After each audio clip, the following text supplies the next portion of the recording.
Morning, folks. Councilman Rasmussen here, coming to you with my update from our Smyrna Town Council meeting on Monday, July 15th. Um, just to start off, as always, the town tidbits came out last Thursday.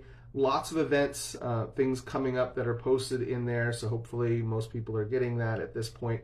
But it's a great way to see what's happening, get a quick look and some of the events and things that are going on here in town. Not a lot of big news in the tidbits this time, but just some general updates. So make sure you take a look at that. As far as our agenda and our meeting last night, Mayor Johnson is out of town, so I was running the meeting last night. He is off in Milwaukee for a couple of days. We had a number of different items on the agenda. There were some votes for approval and then a couple of discussion items, the biggest of which was an update provided to the council and the community on the town budget implementation, the 2024 budget implementation. So I'll probably spend a little bit more time just running through the information that was shared with us after that.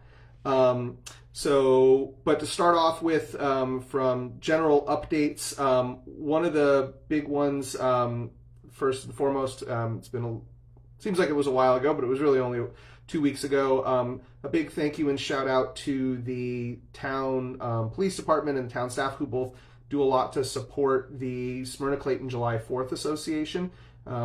They are the ones who do all of the work to put on the fireworks display and the parade every year, as well as other parades here in town, the 4th of July parade and a few other parades. It's a great group of volunteers. They raise money, right? You probably see the flags all around town if you don't get them in front of your house. They raise a lot of money. They put on these events. It is not run by the town, but certainly in when possible, our town staff are there, the police department, to support the events. The fireworks are always a big hit. Everybody loves them, even though this year was really, really hot. So a big thank you to the Smyrna Clayton July 4th Association. The town of Smyrna doesn't put those on. A lot of people think that we do that. We do make a financial contribution of $10,000 to the Smyrna Clayton July 4th Association, who also gets contributions from the public and the town of Clayton in order to put on those sort of events for our community. So a small contribution from the town in order to help fund it, and a great organization of volunteers who really do all of the work to make those events happen. So a huge thank you and shout out to those folks. One other piece that I also mentioned at the beginning of the meeting, so there was some confusion about a special meeting or workshop that was supposed to occur prior to the council meeting this month. I had requested a number of weeks ago that we host a workshop to have our town staff go over the implementation of the 2024 budget, as well as bring forth any proposed updates that they had to the budget. If there's a budget amendment that needs to get done, so that we could discuss it in a workshop, it could be crafted into a budget amendment that would ultimately be passed at the council meeting. Because of the way it was communicated as it needed to be a special meeting, not a workshop. There are different code requirements for posting, how a special meeting gets scheduled and things like that. And because of a miscommunication in there somewhere, the meeting was posted as a special meeting, not a workshop, meaning we actually didn't meet our requirements to have a special meeting and we had to cancel it. So what we decided to do was move the update, the budget update, into the regular council meeting. It meant we didn't have enough time to have a long, in-depth conversation about the individual items that were part of the update, but the town staff has not had the time yet to put together a budget amendment or a proposed budget amendment, so we're going to sort of consider them in different steps. We got an update at this council meeting. We will probably at the second meeting in August get a proposed budget amendment with whatever changes the town staff would like to make halfway through the year. Where are we? Maybe where do we need more funds? Where do we need less funds? That sort of a budget amendment is something that we typically do once or twice during the course of the year. So we will probably see that in August now rather than in July as I had originally hoped. But for folks who were wondering why there was an agenda change, why there was a special meeting scheduled and then canceled, that is why. Nothing, simply semantics, and the difference between a special meeting has some requirements and a workshop has different requirements, and those were confused. So I will talk about the budget update that was provided, but there was no proposed budget amendment from the town staff. So let's grab. One other thing to note. Councilwoman Gott shared the 2024 Veterans Nomination Form with us. Every year, the town council nominates veterans from our community to be honored. I believe it's December 4th at 6 p.m. this year. We will be doing our veterans event. This is an opportunity to highlight some of the veterans that live in our community. If you drive downtown on Market Street or on Commerce Street, you probably see the banners. Each veteran gets a banner that's put up and hung downtown for the year, and then we create one banner that is for all the veterans that were honored that year, and that goes out on Commerce Street. So you can see those. I think I couldn't tell you the number of year that this has been done. I believe this may be the 7th or 8th year that we have done this. I know it'll be the 5th year that I believe that I've participated in it. So it's a great event. We have until about the end of August in order to nominate veterans and get them into Councilwoman Gott so they can be part of that program. So she mentioned that program. She brought it up. And also, as usual, pointed folks, make sure you go onto the website where our events calendar is posted. There are lots of events, community events that are on there. Always something going on here in town if you're out looking for something to do. So, as far as the police chief shared an update, and I think this is important. I think a lot of us have seen this already. It has been a pretty bad year for traffic fatalities here in Smyrna, especially along Route 13. I believe in one weekend we had 2 fatalities. I think we have 3 total so far this summer.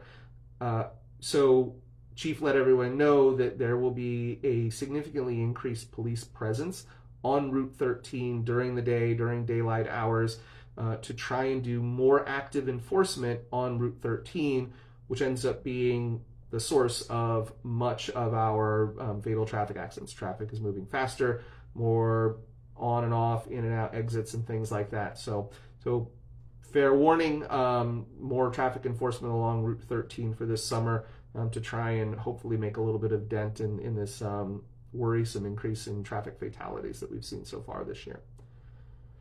Going down the list. So we made a budget amendment. Actually, this was brought up in a comment at the end of the council meeting, but I think is important. This budget changed multiple times this agenda for this meeting changed multiple times before the meeting. I can't speak to exactly why all of those changes were made, but I know that it created confusion for myself. It created confusion for other council members because there were 3 or 4 different versions of the budget the agenda that were posted, and then it was altered multiple times.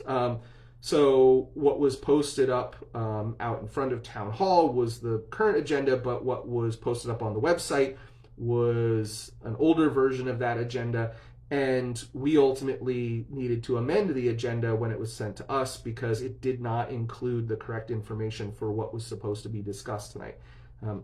That's a problem, and there'll be more conversation with the town staff to figure out how we make sure that what agenda is being posted is as accurate as possible and that as few changes as possible are made to that agenda after it's posted, so that we do not create more confusion than is necessary. I was confused. Other council members were confused. I'm not at all surprised that the public was confused because of the changes that were done over the course of the last week to the agenda. So, one of the changes that was made to the agenda last night was we were originally there was a line item that was discussion and possible action on amending the 2024 budget. That was supposed to be presentation on the 2024 budget implementation, and that is what the town staff actually spent a good bit of time going over. So context on this, we passed our budget in the end of March for 2024. In that process, there were a number of to-do items that were things that were discussed during that budget process that needed to be reflected in the budget as it was passed. So basically, we passed a budget with a number of changes that were required to be made to it. Some of them are little changes that were just, basically, hey, we need to update this one thing. Some of them were other items, like things we needed to do, like code changes or more structural changes in how we look at and categorize some of our funds. There were, I think, 14 items that were put together on that to-do list. I put it together. I shared it out with all of council to get feedback. I worked with the department heads to make sure that it was as all-encompassing as possible. The town staff, the finance director and the town manager, were asked to provide an update on those items as they've made progress over the last 3 months, basically. So some of these were pretty straightforward. I'm going to kind of go through each one of them because I think it's important to know where we've made progress so far and where there's still work that needs to go to fully implement the budget, do all of the things that we had set out that this budget would hopefully accomplish. First and foremost, and not a terribly difficult one, is implementing the new tax rate. We passed a new tax rate that needed to be reflected in the budget. Basically, we needed to go from collecting around $4.9 million to just under $10 million in taxes. That changes our revenue numbers when we put in the new tax rate, and that impacts a lot of the other elements of the budget. Pretty straightforward thing that was accomplished very quickly. Another one of the things that we passed as part of the budget process was an increase to the water and sewer rates. So 20% increase to the water and sewer rates. That doesn't mean a 20% increase in your bill. Typically, it's a 20% increase to the rate at which we charge per 1,000 gallons of water or 1,000 gallons of sewer. The incremental change there was supposed to average out to about $5 per household for each one of those things. But that was necessary to make sure that our water and sewer rates were set at a level that they were able to bring in the revenue necessary to support water and sewer operations, as well as some of our capital needs in the water and sewer range. That was done, and you should have seen those implementations on your May bill, which would have been, on the bill that you received in mid-May. That's when those rates should have been reflected. There were, as part of the original budget conversations and budget approvals, it included freezing 3 positions. The budget that was passed with the increased tax rate unfroze those 3 staffing positions. One was in Public Works, one was in the Finance Department, and one was in Planning and Inspections. All 3 of those positions have been unfrozen, and 2 of the 3 are in the hiring process. The third one, I do not think the hiring process for that position has started yet. So there is still more hiring that needs to get done in order to fill those open positions, but there is some progress on that so far. The next item was we had a number of major capital purchases, equipment purchases that were part of our projected 2024 budget. These included 2 dump trucks that had been ordered at least a year prior, a bucket truck for the electric department that had been ordered multiple years ago, about 3 years ago, and then 2 additional pieces of equipment that we know that we need that we were planning on ordering this year without knowing necessarily whether they'd be delivered this year or whether their delivery would be scheduled further out.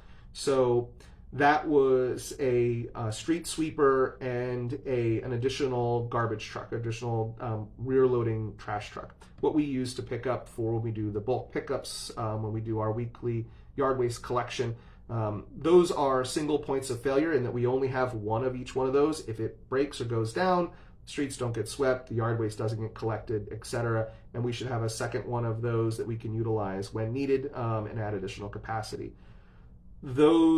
All of those items were projected to be purchased this year and to utilize our equipment lines of credit in order to do so. So we have lines of credit with PNC Bank and WSFS Bank specifically for purchasing major capital equipment like this. So we can spread out the payments over multiple years. The 2 dump trucks have been delivered and have been paid for. I don't believe the bucket truck has been delivered yet, and we have not yet ordered those other 2 pieces of equipment. The hope from the town staff is that there will be, because we do have some areas we've got some staffing positions that we haven't hired yet this year. There are a number of places where we may be under budget. The hope is that we may be able to utilize some of our other funds in order to purchase these rather than use the line of credit for everything. That will remain to be seen as we track the budget and see where we're at. But so that process of purchasing those has begun. It is not finished yet, but we are at least on track to make those purchases this year for the ones that have already been ordered. And then the town, we're sort of waiting authorization to see how things are progressing before we place the orders for the street sweeper and the additional rear loader.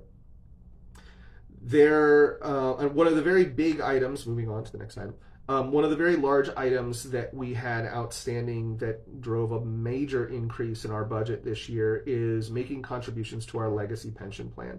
So back in 2016, the town stopped paying into our legacy plan. The legacy plan, we have multiple pension plans. In 2016, a decision was made to move almost all of the town staff over into the county municipal plan. There are very specific requirements about participating in that. We have to fully fund that every single year. But the town had our own plan up till that point, and not everybody wanted to move over to the new plan. Some people were already at the end of the career. They didn't want to make those changes. So we have what we call now the legacy plan. A small number of our town staff participate in it, but we have to meet those the required contributions for that. In 2016, those required contributions stopped being made. And that doesn't mean that those liabilities go away for us. It just means that they compound year over year, and we don't benefit from making those payments or from the compounding interest that those payments would make. In 2016, our expected contribution into that plan was around $400,000 a year. For the next 20 years, about $8 million. By not making those payments from 2016 until 2024, the loss in compounding interest has driven that plan up to a contribution of about $1 million a year for the next 13 years. So a total of around $13 million, a $5 million increase in total expense to the town because the choice was made to not be funding that back in 2016. Why that choice was made, I couldn't tell you, but we needed to make sure we fixed that.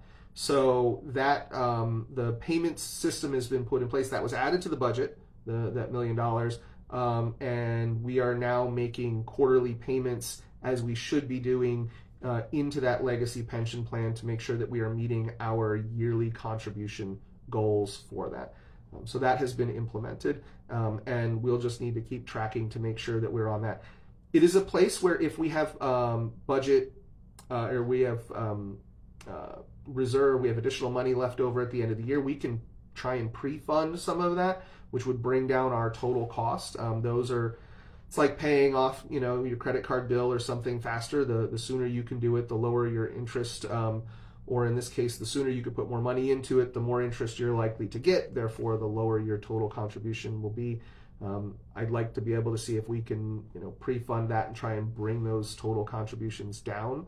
But at least we need to be making those minimum contributions, which is about $1 million a year, so around $250,000 a quarter, and we've begun that process.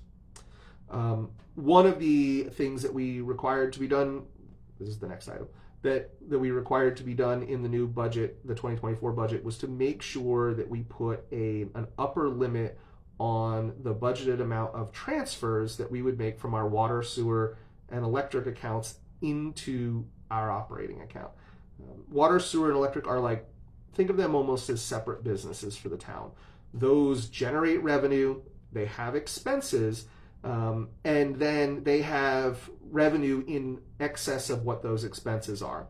That revenue, for the longest time, 100% of that was transferred into the general account to pay for general operating expenses. Your electric bill was paying for the police department, right?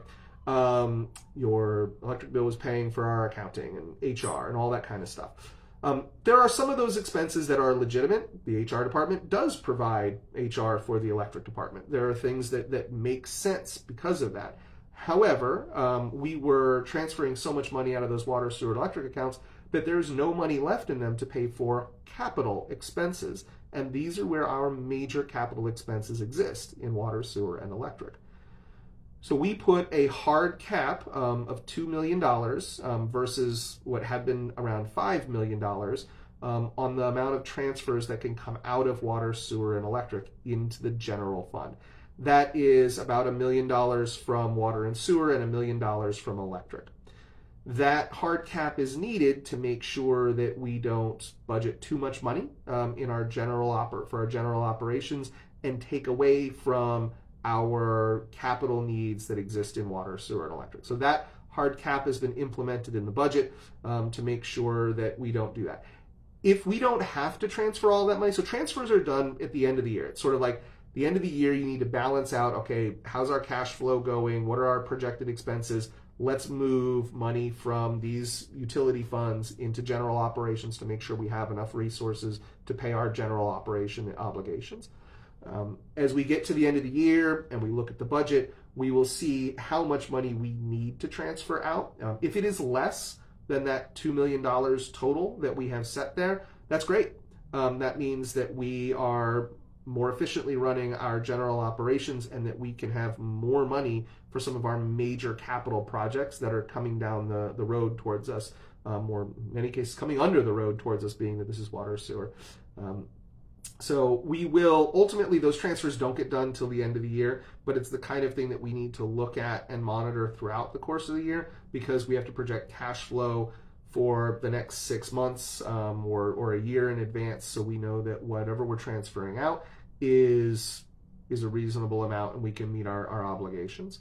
So those limits have been put in place, they've been implemented in the budget, but ultimately the transfers wouldn't happen until the end of the year. Another similar item was removing one-time funds from the operating budget. So these are things like real estate transfer taxes and impact fees and other one-time funds. It's not like you don't go out and buy a car because you won $100 on a lottery ticket, right? The town shouldn't take on long-term obligations because we sell a piece of property or we get an award or something like that. Real estate transfer taxes are the largest of these. In the good years of 2021, 2022, when people were buying and selling houses like crazy, we were seeing a couple of $1 million a year in real estate transfer taxes. Last year, that dropped down to just under $1 million. This year, it's projected to be substantially less than that. If we were budgeting like we were getting high real estate transfer taxes, we would be looking at mid-year or end-of-the-year deficits. It is a much smarter long-term thing to remove those from our operating budget, put those monies into separate accounts. So for the impact fees, we have to do that. We have not done that in the past to make sure that we track those monies differently. The town has not done this yet. To be clear, they are in the process of creating new accounts and making sure that those impact fees are transferred out of our general bank account basically into separate accounts so that they can be much more easily tracked separately and make sure that those funds, when used, are used appropriately for capital needs like they're required to be.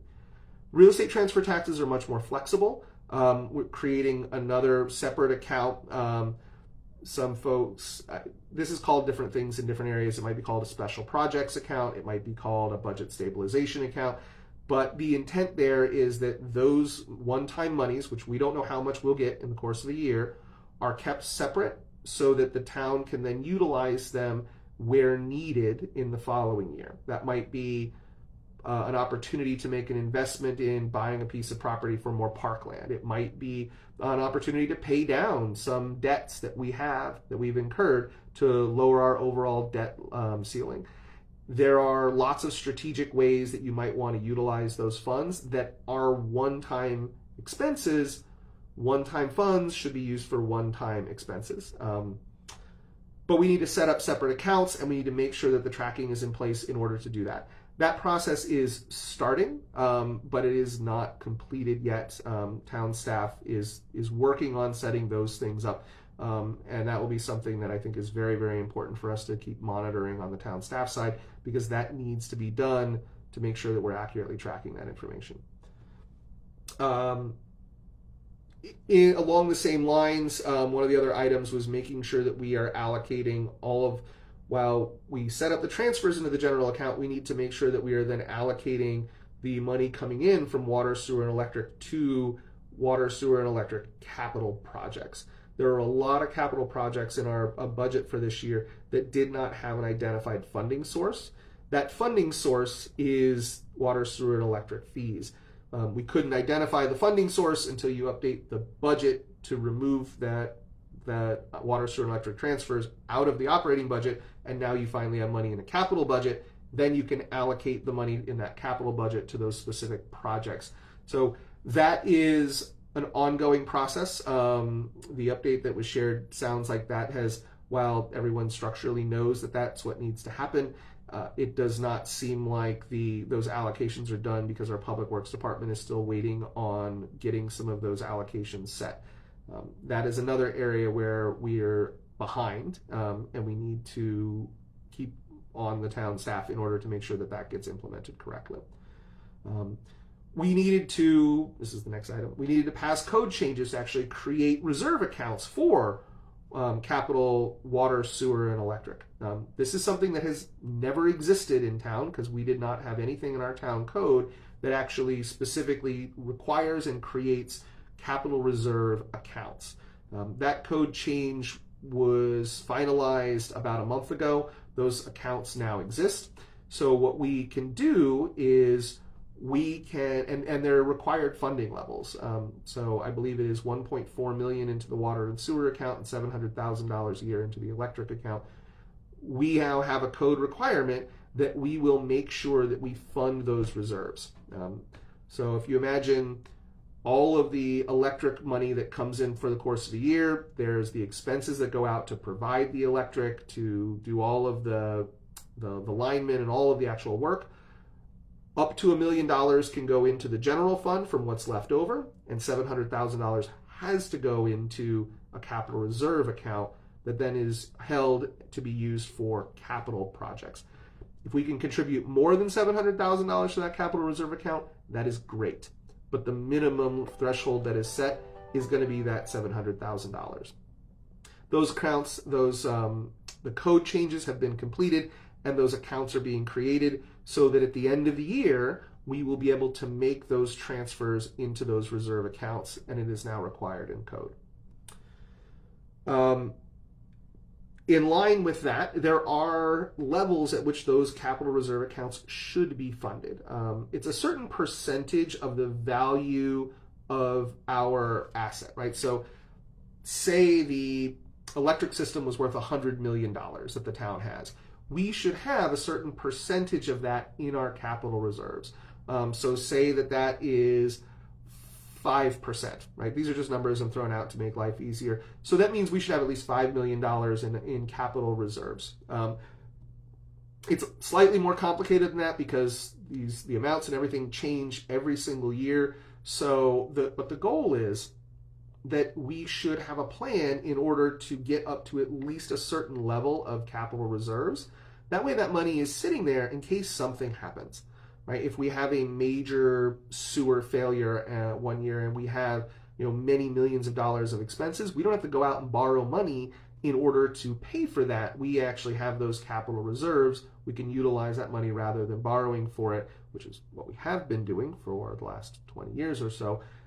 And then we can then ultimately repay ourselves rather than pay a bank loan, as we can basically loan ourselves that money out of our capital reserve accounts. We need to get those capital reserve accounts up to some minimum funding requirement levels as quickly as possible. So one of the items is to create a plan by which we can get those funded in the next 3 years, ideally 3 years. It may be 5 years, depending on what the amounts look like, but it's better to set a goal of 3 years and then need to alter that if necessary. That plan has not been created yet because the town is still working on figuring out exactly all of the other transfer amounts and things that we're going to have. So there's work to be done still there. Another item was something that has been noted many times by auditors and by town staff, is that we need a strategic plan that covers both our operational and long-term capital needs. Nothing has been done as far as getting that process started yet. Our town staff has been pretty much entirely focused on getting our audits done. Our 2022 audit is just about completed. The 2023 audit is already underway. That has eaten up the vast majority of the town staff time, and they have not started on any sort of RFP in order to begin a strategic planning process, even though that is necessary. So that is another item that we will have to monitor and track to make sure that the staff implements it correctly. Another item was essentially making sure that any of the finalized budget was posted up onto the website, shared with the finance committee and the community. That has happened. What was originally posted was awful. It was not the budget. Unfortunately, our budget is a pretty complicated document. It's a very, very large spreadsheet, thousands of lines in order to look at it. What was originally posted was a summary that did a very poor job of sort of informing what the community, and had errors in it that were pointed out to us. That has been updated, and if there are changes to that budget, that document will be updated again and reposted up there so people have the updated version as well. No changes have been made, so no additional changes have been posted yet. One of the other items on there, as far as one of our larger capital needs, was to develop a plan with the developers for the properties north of Duck Creek to figure out how those extensions would be funded. Conversations are ongoing with developers about what their needs are and what the town's expectations will be, but there are no numbers yet on what needs to be done. Ultimately, some of it is the responsibility of the town, some of it is the responsibility of the developers. There are conversations and negotiations going on about that, but there is no plan yet that has been created. So this is another item that we have to follow up on to make sure is being implemented appropriately by the town staff. And then the last one had a specific, was another hiring piece. So the town has been noted numerous times from previous audits that we need someone who is dedicated and assigned as a purchasing manager. The town, especially on the capital side and like the public works and operations, buys lots of stuff. Buying stuff when you're a large entity isn't as simple as buying stuff when you're either a small business or when you are a family. There's lots of tracking. There are lots of different budget codes. Everything needs to be implemented correctly. And it's an area that has created issues for us in the past, in that things have not been categorized correctly. And we have to go back and fix a lot of stuff at the end of the year.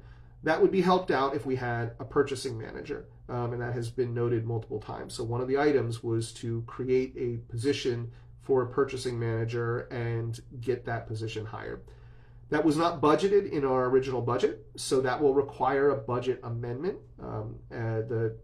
The town manager, acting town manager, noted that they also are trying to figure out a budget for a position for an additional staff accountant that is charged with doing all of the reconciliations, because right now we utilize an outside firm. That's not uncommon to have somebody outside of your business to be sort of checking your books and giving, looking for things and making sure that things are being tracked appropriately, but it is quite expensive. So the town staff is proposing that we try and bring that in-house, whether that's the same purchasing, like a purchasing manager and accountant that could be the same person, or whether they are two different positions, I think is all stuff that needs to be determined. But those are two positions that were not budgeted in our 2024 budget that the town staff would like to create. And ultimately, in order to fund those, we will have to see a budget amendment, and those funds for those positions need to be identified, where they're going to come from other budget line items in order to make sure that those are funded. that should be part of something, hopefully, that we see in August when the town staff presents their proposed budget amendment to the council. So those were the big items. Those were all of the things that had been called out in our budget process that needed to be done in order to best implement the 2024 budget. Some of them are done. Some of the faster items are mostly checked off on that list. Some of the bigger, more strategic things are in process, and some of those items have not been started yet. So it is on town council to make sure that we continue to get updates regarding these sort of items, and that we track those implementation, because really when we get to the end of this year, we want to make sure that all these things are done so that in our 2025 budget, it is the most accurate reflection from the beginning that we can have for the town operations. This is a lot of stuff that should have been fixed probably years ago, and we're trying to do it all at once. It's a lot of work, no doubt, but these are all important items to make sure that we are being as financially and fiscally responsible with the funds that flow into the town as possible. So you'll hear more about all of these things from me as we do additional check-ins throughout the course of the year. That took up a lot of time in the thing. It took up a lot of time on this video. But that was a big portion of the discussion that happened last night on council. And then we got into the other agenda items. So as far as old business went, we had a second reading of the ordinance to update the discharge regulations for our town sewer system. Again, this is to bring us into line with what the county's discharge requirements are.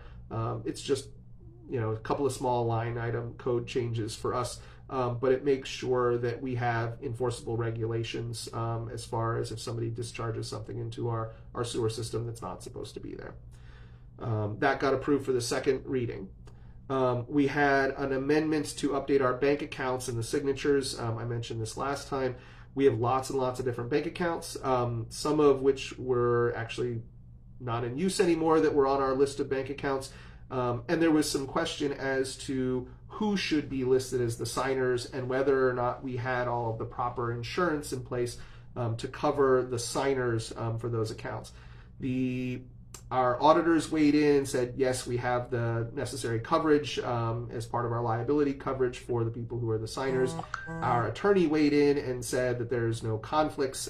Really, it was whether or not I should be allowed to be a signer on those. So one of the council members thought there might be a conflict of interest because I helped to get the town staff to get the budget done this last year. The attorney weighed in and said there is no conflict there. If anyone who helped with the budget wasn't allowed to be the signer, we would have no signers. So ultimately, the list of accounts was updated, the list of the signers was updated, and we just had to formalize that list again. So there was a vote, and that was completed. As far as some new business items that were on the agenda, one, we appointed a young man, a high school senior, Mr. Patrick Watts, from Smyrna High School to the Planning Commission as a non-voting student member. This was a project that was started a few years ago where the idea is that we ought to have a voice from a young member of our community as part of some of those planning and zoning conversations. We started this project a couple of years ago, and it was a great experience for the young woman who served in that position prior. She's now headed off to college, and Patrick Watts was nominated by his school, and young man has a very impressive resume, and he was placed in front of and talked with the Planning Commission. The Planning Commission recommended he be added as a non-voting member to the Planning Commission, and we got a chance to meet him last night and approve him for that. So welcome, Patrick, to the Planning Commission. Very exciting. I think I would have enjoyed that as a young man as well. So welcome. Another agenda item was the discussion and possible action to authorize the town to participate in the Kroger opioid settlement. People have probably heard over the number of years it's been going for quite a long time.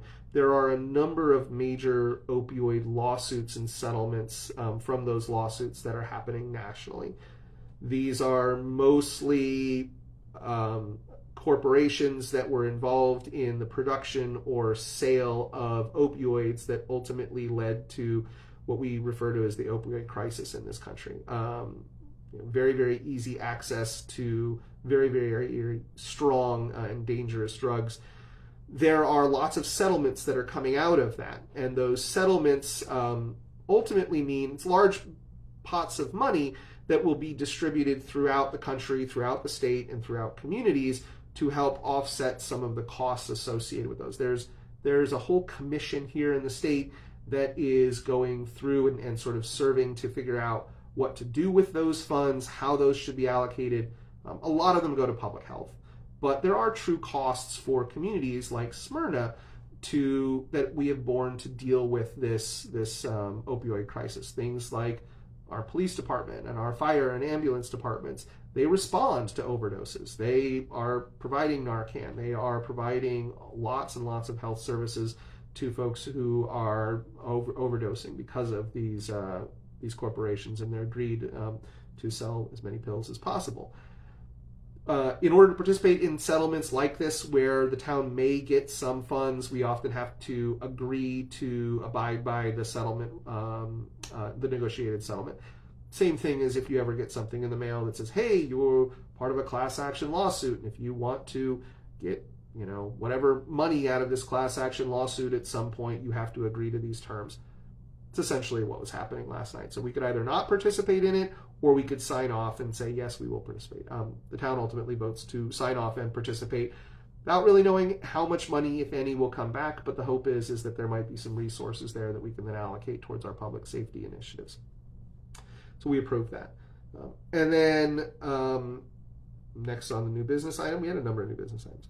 There was a resolution to accept the streets and subdivision improvements in Lake Como Woods. So when a developer creates a neighborhood, they own the streets, the sidewalks, the curbs, all of that infrastructure while it is under construction. Once it is completed to the town's requirements, they sign that over and we take ownership of all of that infrastructure. We do not do that until it is done and it meets our requirements. Sometimes this is a relatively quick process. For Lake Como Woods, this has been a very long and painful process because it has taken a very long time for the developer there to actually finish the streets, to make the necessary curb and sidewalk repairs and things like that. That is finally done and meets the town standards, and we can now accept and dedicate to public use that infrastructure in Lake Como Woods. So it takes a formal vote of town council after it's been reviewed by the attorneys in order to actually accept that, and we completed that last night. So that is the last, I believe, of two major acceptances of these things that we have been working on. There are other ones in town that are still ongoing, that are further out. Those neighborhood, that and Ashland subdivision, those neighborhoods are essentially completed. We have been working with the developers to get everything done on those, so it's nice to see that finally done. And thank you to the Public Works Department, who have been dogging the developers on this for years at this point in order to get these things done. And then the last agenda item that we had was a discussion about making a donation to the Duck Creek Public Library. If folks don't know, the town of Smyrna has been operating our own library for as long as I can recall, for quite some time. The Friends of Duck Creek Regional Library is under construction downtown, kind of hard to miss if you drive down Main Street.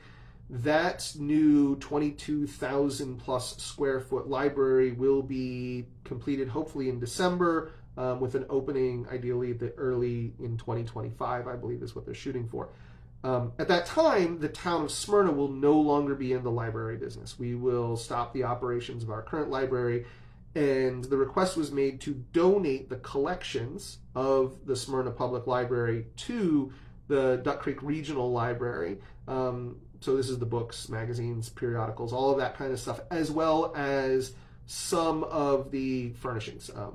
Probably not a lot of that kind of stuff, being that the new library is much more modern. They likely won't want the big conference table down at the basement. But they are making a a room dedicated to some of these some historical collections and things like that that are currently within the Smyrna Public Library. So the request was made to formally donate those collections to the Duck Creek Regional Library, as well as equipment and things like that that they may desire. There was also, as part of this discussion, a request about providing. So the town of Smyrna gets money from the state to help offset the cost of operating our libraries. That money comes to us on the state's fiscal year, which is July 1st through June 30th. About halfway through that fiscal year, we will stop operating our library, and there will likely be some state funds that are left over, state library funds that are left over sitting in our account. So the other request is that we contribute those remaining funds to the Duck Creek Regional Library when we stop operations of our library, which I think just kind of makes sense. That money is supposed to be for libraries. If we're not running a library, then we ought to give it to the library that is running. And then there's additional request as part of this to consider some sort of ongoing financial contribution to the library.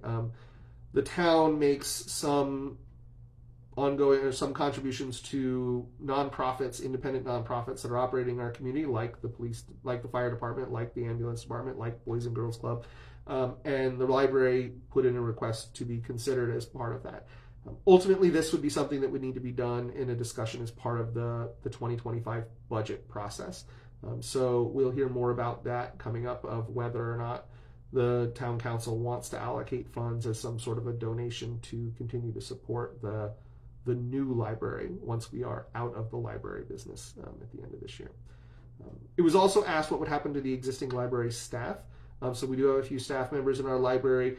The intent is that they will, assuming that they want to, they will be hired on by the new Duck Creek Regional Library when our library closes. So if there's staff members over there that you like and enjoy, hopefully you will be able to continue to get to see them at the new library when it is open. So some of that will come to us in the form of a resolution to make the donation of the remaining state funds and the collections. We'll probably see that in the next council meeting or two. And then some of this will be a conversation that happens as part of the budget implementation, the 2025 budget process. More to come, as usual. So that was the gist of the meeting last night. There were not a lot of public comments this time, actually. There were a couple of questions that were put out there. One, as I mentioned, about making sure that we're posting accurate agendas, which I think is a frustration for the community. It was a frustration for most of us. One of which was also a sorry, I'm blanking on it, but I'll remember it. And hold on, I wrote them down. Sorry. In my bag. A question about why we don't have an accountant on staff or why we pay somebody outside. I think I've already mentioned that a little bit.